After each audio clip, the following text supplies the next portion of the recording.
ते घर साधु न पूजिए हरि की सेवा नाय, ते घर मरघट सरी के भूत बसे तिनमाय। जाकर के मूर्खंड ने सोचा कि हमारे यहाँ महात्मा आए, ऋषि आए, संतों के दर्शन, चरणोदक लिया, पैर धोया। ब्राह्मणों संतों का पैर धो, पैर भर नहीं धोना चाहिए। अपने अपने गुरु जब आए गुरु जी आपके तो पैर धो और पैर को एक टॉवल से जरूर साफ करो। आपने पैर धोया, पृथ्वी में पैर का जल अगर टपक गया तो आपका पुण्य चला जाएगा, इसलिए आपको एक टॉवल से चरण।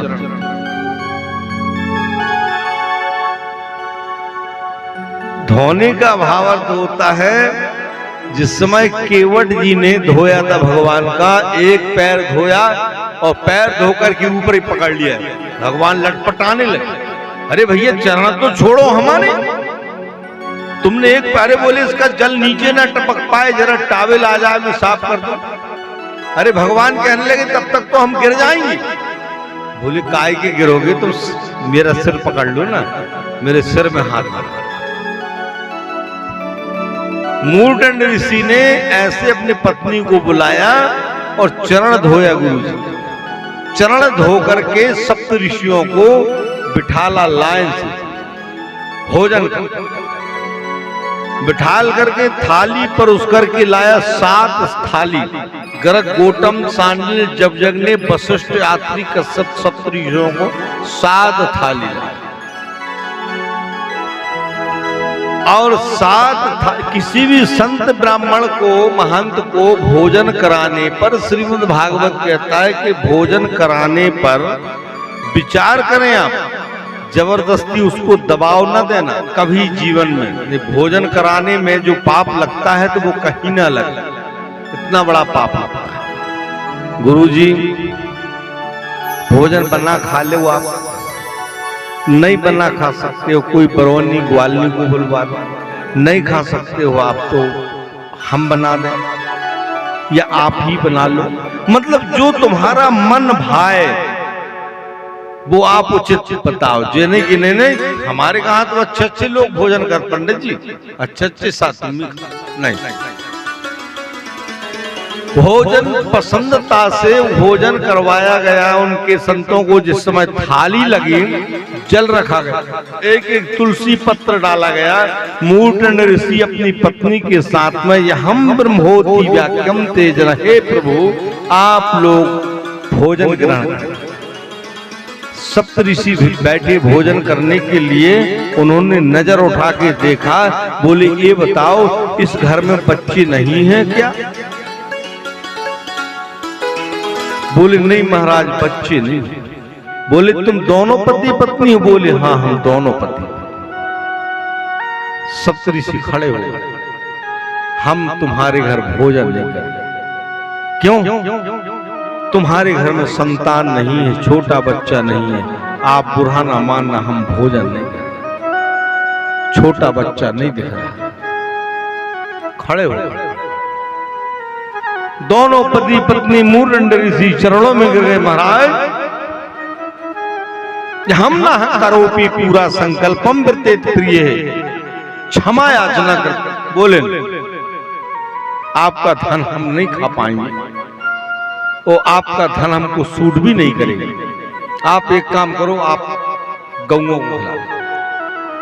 सप्त ऋषि जब द्वार से चले गए तो दोनों पति पत्नियों में क्या बीता, इतने मन ही मन में रोने लगे। पति थोड़ी देर के बाद में, श्रीमद् भागवत कहता है पति थोड़ी देर बाद में जंगल में चले गए और जंगल में जाकर के अपने प्राणों को विसर्जन करने लगे। मैं अपने प्राणों को विसर्जन। उसी समय नारायण प्रकट हुए। क्यों भाई, क्यों मरने जा रहे हो? बोले महाराज हमारी कोई संतान नहीं और हम संतान विहून रहने के कारण हम अपनी इस देही को त्यागना चाहते हैं, आप आज्ञा दें। भगवान बड़े संकट में पड़े। भगवान ने कहा क्यों जा रहे हो? ये तन जो मिला है आपको, बोले तन जीवन की कलिका, कल प्रतय समय में खिली न खिले, मलियाचल की शुचि शीतल गंधो, समीर सुगंध चली न चली, भज लो हरि नाम हरि रसना, फिर अंत समय में मिली ना मिले।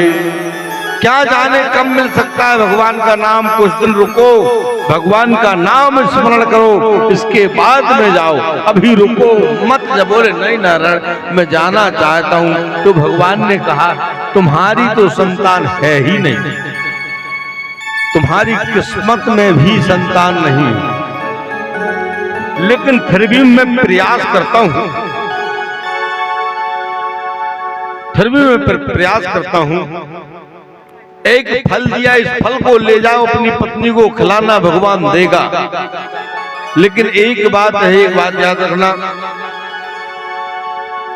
ना जानामि विद्या तदेव वदने।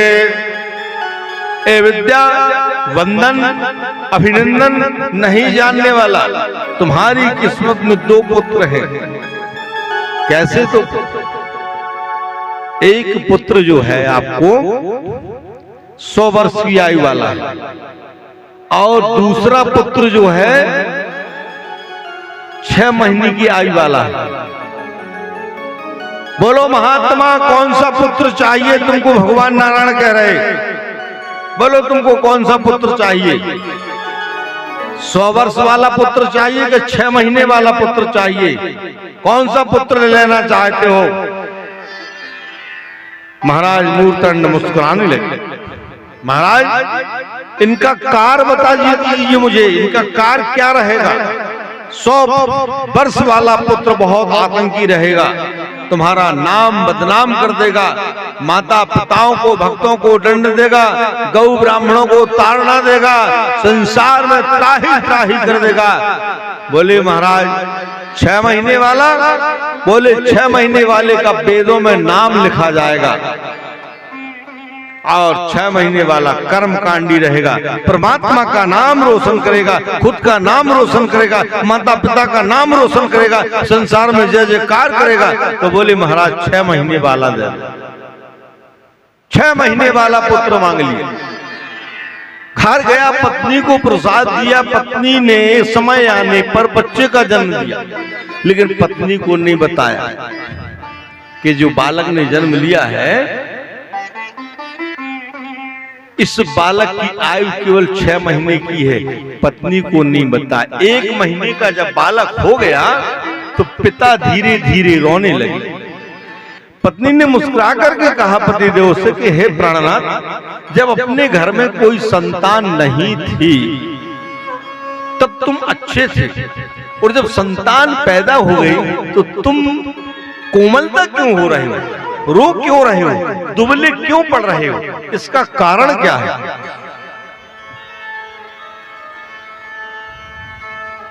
बोली यही है, बोली जानी न जाए प्रभु की माया, भगवान की माया को हम जान नहीं पाते हैं। ये कुछ नहीं में वैसे 3 महीने का बालक हो गया, 4 महीने का बालक हो गया, 5 महीने का बालक, 6वां महीना लगा तो पिताजी दिन भर भूखे प्यासे रहे और रोने लगे।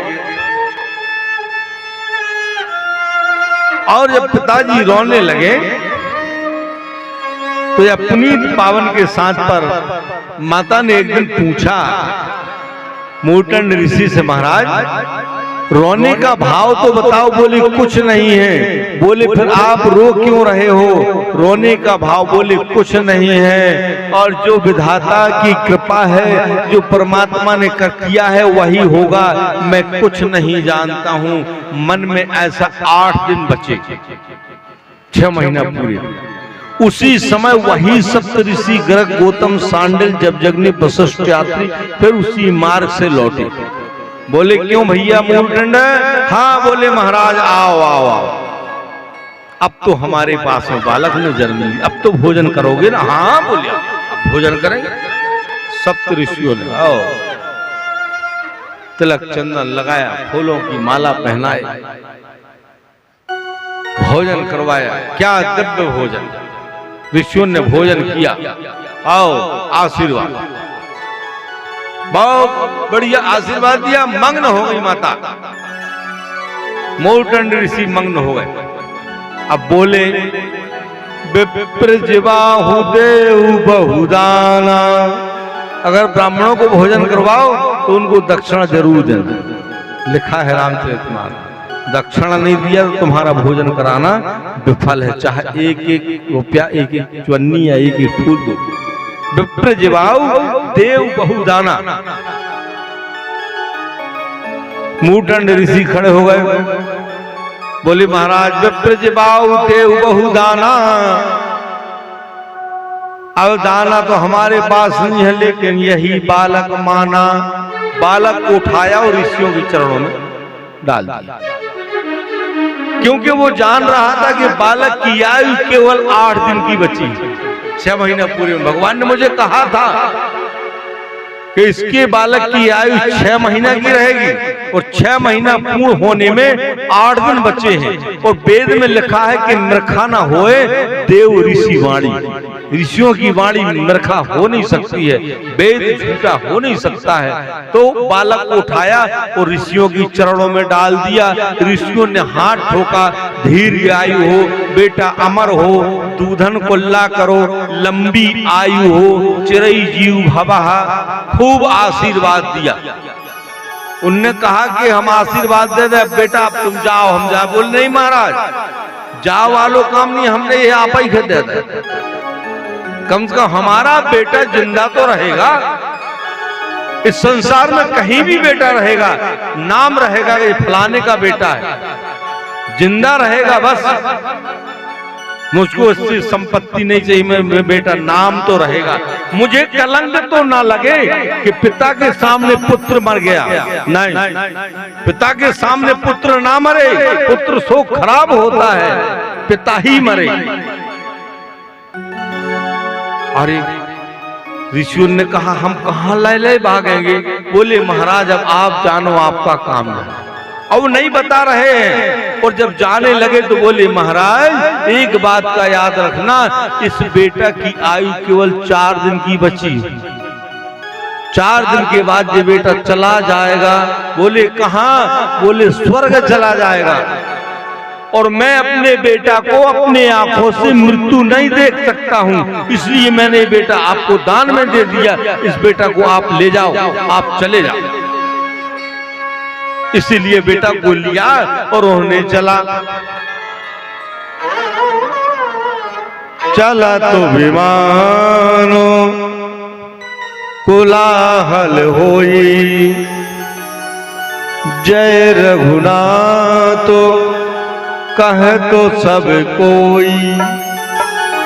अगर चलने लगे, अगर कहीं मार्ग से चलो, अपने घर से निकलो, तो एक महामंत्र बता देता हूं मैं, जो भगवान ने रामचरितमानस में लिखा है। कहीं मेहमानी में जाने लगो, कहीं विवाह में जाने लगो, कहीं शुभ काम में जाने लगो, कहीं ऐसा बाजार जाने लगो, कहीं अच्छा व्यवहार में जाने लगो, तो इस चौपाई को जरूर बोला करो, उससे सब शुभ ही शुभ होगा। कौन सी चौपाई है? चलत विमानो कोलाहल होई, जय रघुनाथ कहत सब कोई। चलत विमान कोलाहल होई तो जय रघुनाथ कहे सब कोई। ऐसा कहकर के घर से निकलो आप, सब काम आपका मंगल ही मंगल होगा। बोलिए बांके बिहारी सरकार की जय हो, राधा रानी मैया की। इसी प्रकार से ऋषियों ने बालक को लिया, और बालक को लेकर के मन में ऋषि कहने लगे अब इस बालक को हम कहाँ ले जाएं? इस बालक को कौन को दें? इस बालक को कहाँ स्मरण करें? इस बालक को क्या करेंगे? हे नारायण अब हमको बचाओ। उसी समय में आकाशवाणी हुई, बोले बेटा बालक को, बोले संतन के संग में लाग रे, तेरी अच्छी बनेगी। संतन के संग लागो रे, तेरी अच्छी बनेगी। संतन के संग लागो रे, तेरी अच्छी बनेगी। संतन के संग लाग रे, तेरी अच्छी बनेगी। अच्छी बनेगी तेरी किस्मत जगेगी। अच्छी बनेगी तेरी किस्मत जगेगी। अच्छी बनेगी तेरी किस्मत जगेगी। अच्छी बनेगी तेरी किस्मत जगेगी। हो जाए तेरा पार रे, तेरी अच्छी बनेगी। संतन के संग लाग रे, तेरी अच्छी बनेगी। जय हो श्री राधे।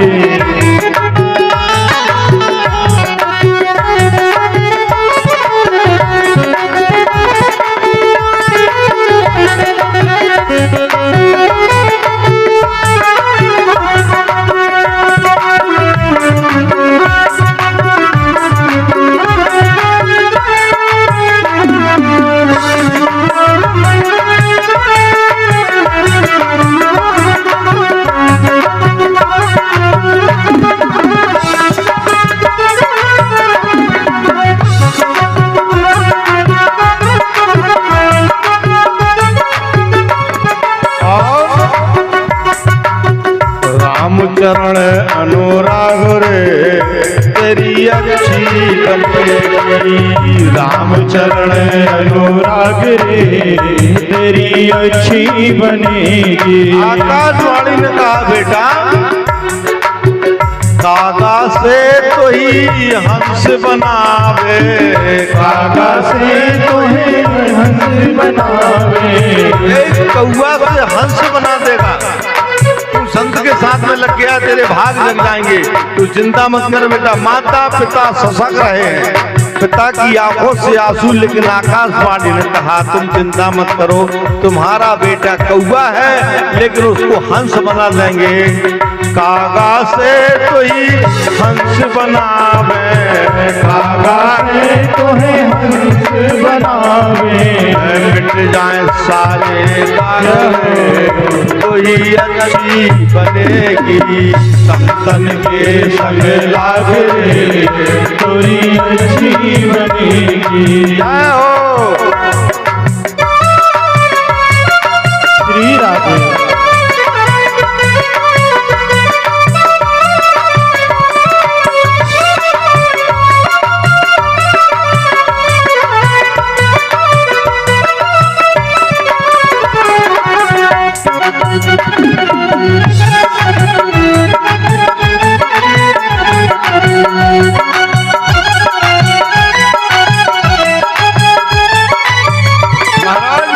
कहने लगे कौन कौन की बनी है, क्या बताना चाहते हो? आकाशवाणी ने कहा ध्रुव की बन गई, ध्रुव की बन गई, प्रहलाद जी की बन गई। ध्रुव की बन गई, प्रहलाद जी की बन गई। ध्रुव की बन गई, प्रहलाद जी की बन गई। ध्रुव की बन गई, प्रहलाद जी की बन गई। हरि सुमरनों में जागो रे, तेरी अच्छी बनेगी। हरि लाग रे, तेरी अच्छी बनेगी। संतन के संग लागो रे, तेरी अच्छी बनेगी। संतन के संग लाग रे, तेरी अच्छी बनेगी।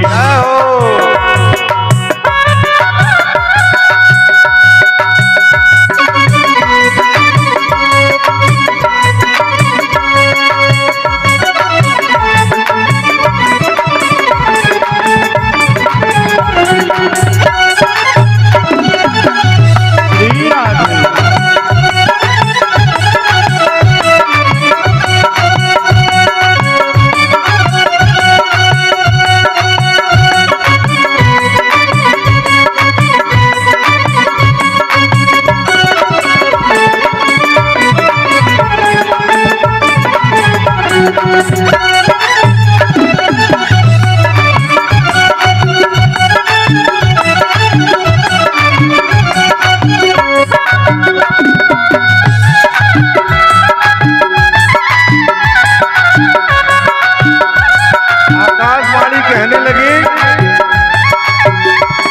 हाँ मोह निशा में हर प्राणी, हर भक्त मोह निशा में फंसा रहता है, अपने जंजाल में फंसा रहता है, अपने कार में फंसा रहता है। वो फंसे फंसाए में भी कार नहीं कर पाता है, जब नहीं कर पाता है, तब नहीं कर पाता है, ध्यान नहीं कर पाता है। अब आप विचार करो ना, हमारा धनौरा कोई गांव नहीं, 2-4-10 गांव की बस्ती। देखो आप विचार करो कि धनौरा की जनता बैठे, अगर सबके अंदर भाव आ जाते कि हम भी भगवान की कथा श्रवण चले, तो क्या ही पंडाल में आमा पाते। कथा वही नर सुनत है जाको है बड़ भाग, जिनके भाग में था वो आए। और बाकी मोह नशा में बहुत दिन बीते, मोह नशा में बहुत दिन बीते, मोह नशा में बहुत दिन बीते, मोह नशा में बहुत दिन बीते। जाग सको तो जाग रे, तेरी अच्छी बनेगी, जाग सको तो जाग रे, तेरी अच्छी बनेगी। संतन के संग लागो रे, तेरी अच्छी बनेगी, संतन के संग लाग रे, तेरी अच्छी बनेगी।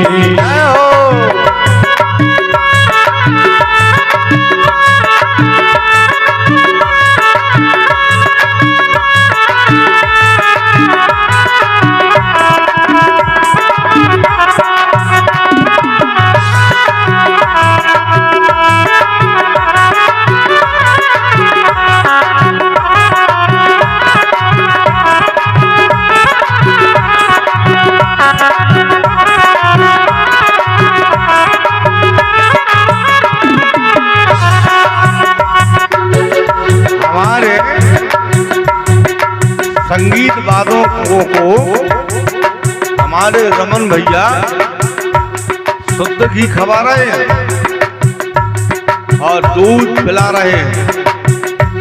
बोलते हैं गड़बड़ नहीं करना, तो बेचारे देखो क्या मेहनत कर रहे हैं। और बढ़िया उनको भोजन प्रसाद भी बढ़िया है। क्या आनंद है, कुंभ चल रहा है। हमारा सैन परिवार ऐसा ही मानव को हर व्यक्ति को सोचना चाहिए कि मैं मोह निशा में बहुत दिन बीता, अब जागूं कुछ भगवान का काम मैं भी करूं। कहते कबीरा सुन सुमर के, कहते कबीरा राम सुमर के, कहते कबीरा राम सुमर के। अपना सके तो अपना रे, अपना सके तो अपना रे, तोरी अच्छी बनेगी। संतन के संग लाग रे, तोरी अच्छी बनेगी। संतन के संग तेरी अच्छी बनेगी। संतन के संग लाग रे, तेरी अच्छी बनेगी। तेरी बिगड़ी बनेगी, बिगड़ी बनेगी। श्री राम।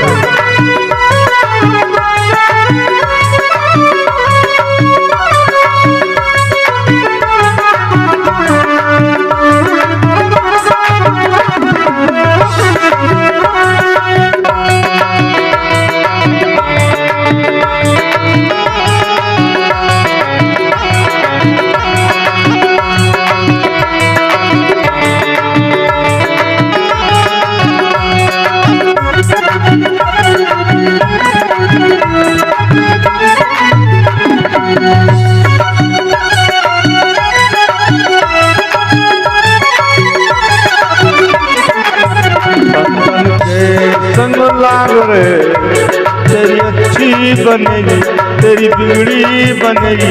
तेरी किस्मत जगेगी, तेरे भागो जगेगी। संतन के संगो लागो रे तेरी अच्छी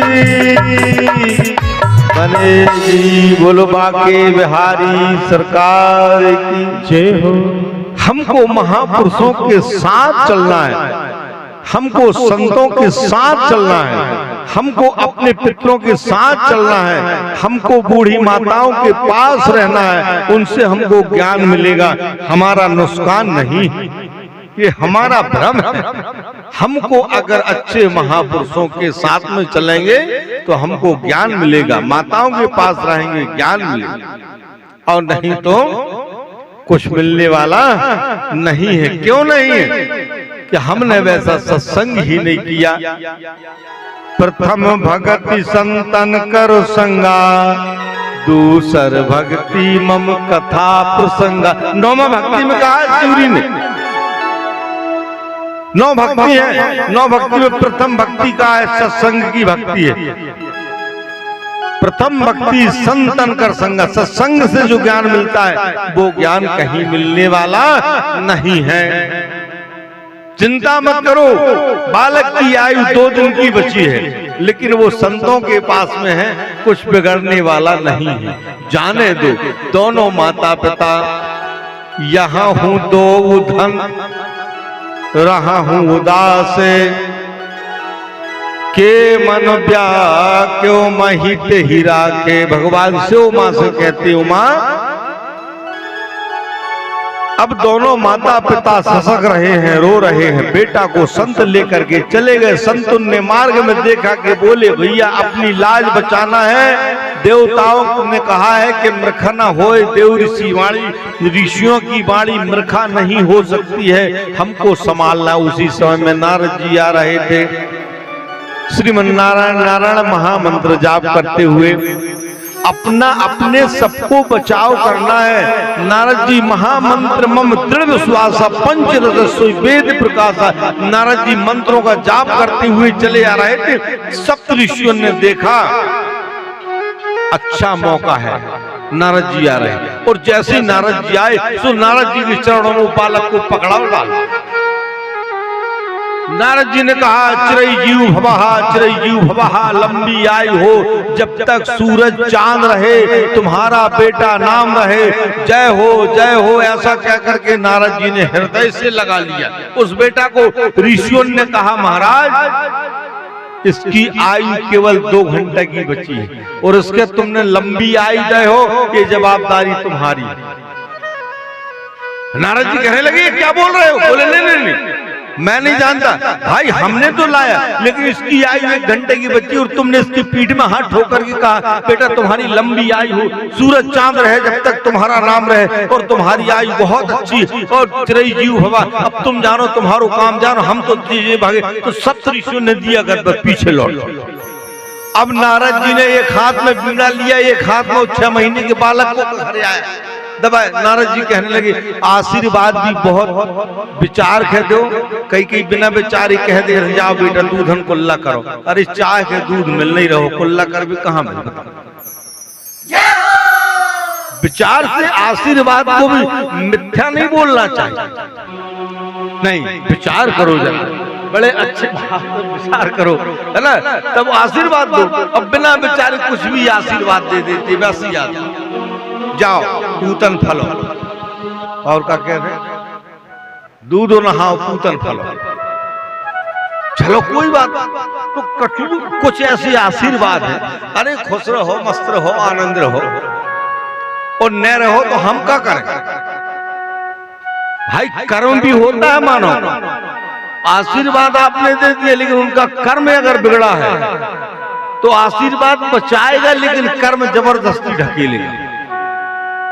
अब बालक को बचा रहे, लेकिन बालक के कर्म अलग जा रहे, बालक अलग जा रहे, सी अलग जा रहे। नारद जी ने सोचा अब एक कलंक मेरे ऊपर लग जाएगा, अब क्या करो जा। तो नारद जी ने बालक को लिया और बीड़ा लिया, श्रीमन नारायण नारायण महामंत्र जाप करते। नारद जी फिर ही बोले 1 घंटा तो बचा है, जल्दी चलो कैलाश पहुंच जाए।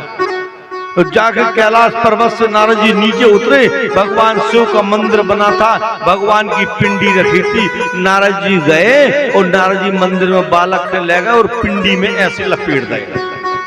वो बालक ने पिंडी को ऐसे पकड़ा, बोले बेटा ऐसे खड़े हो, खड़े हो, बोल बेटा ऐसे हाथ कर, बोल बेटा पकड़ो, तो पिंडी को बालक ने ऐसे, बोले बेटा ऐसे खड़े रहने हैं, बोले हूं। और नारद जी दूर जाकर कहते तेरा तुझको अर्पण क्या लागे मेरा प्रभु, अब ये तुम्हें ही जानो, अब इसकी 15 मिनट की आयु बची, मैं नहीं जाना। और नारद जी वहां से फ्री।